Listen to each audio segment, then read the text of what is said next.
What's going on, guys? It's Greg from East Coast Dives, and I've got two heads for you. One is a STX Superpower, and the other one is a Clutch 2.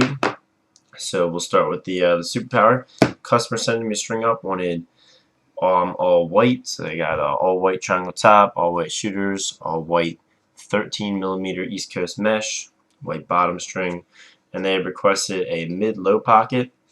So you can see mid would be right about here. It sits just slightly lower, and they wanted one straight or one nylon, one straight, a 6 diamond U, and a 4 diamond U for the shooter setup.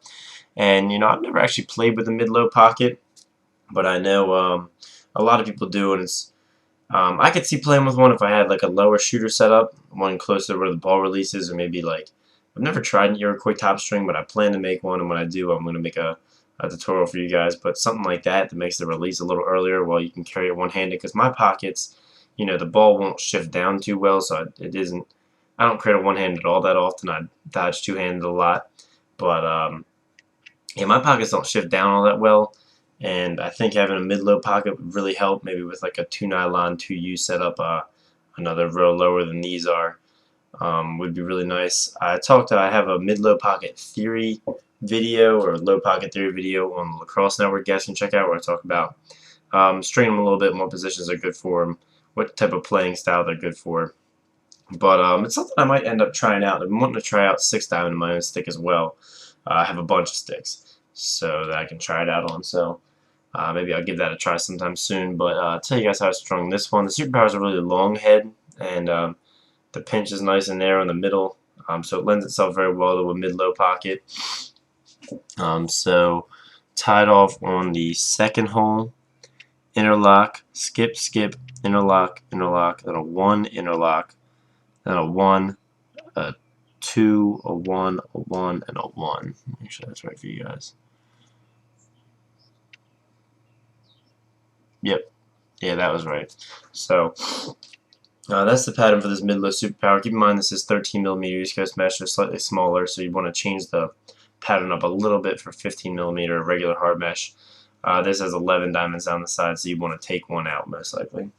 And then show you guys a Brine Clutch 2 that I strung up with 13mm East Coast mesh, also in all white with the orange accents. I really like, for you guys that are going to string triangle top strings, I always like to have the triangle top contrast with the scoop color. So you've got a white scoop.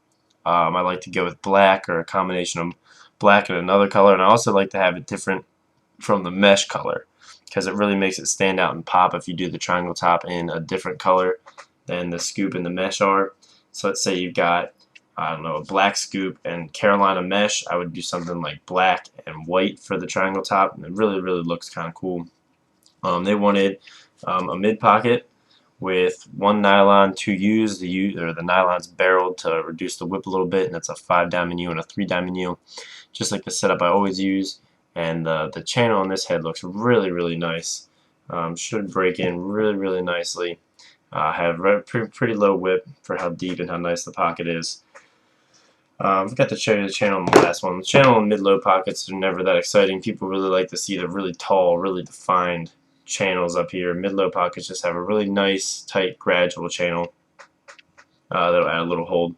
But the Clutch 2 is a head that's really grown on me. I never liked it before, the dual shot modeling process, but I actually like the colors a little bit. I like the addition of color. I don't like the way in which it's added with the separate plastic pieces, because they can come off and get bent and stuff like that. But I really like the head. What I like about it a lot is this flare in here.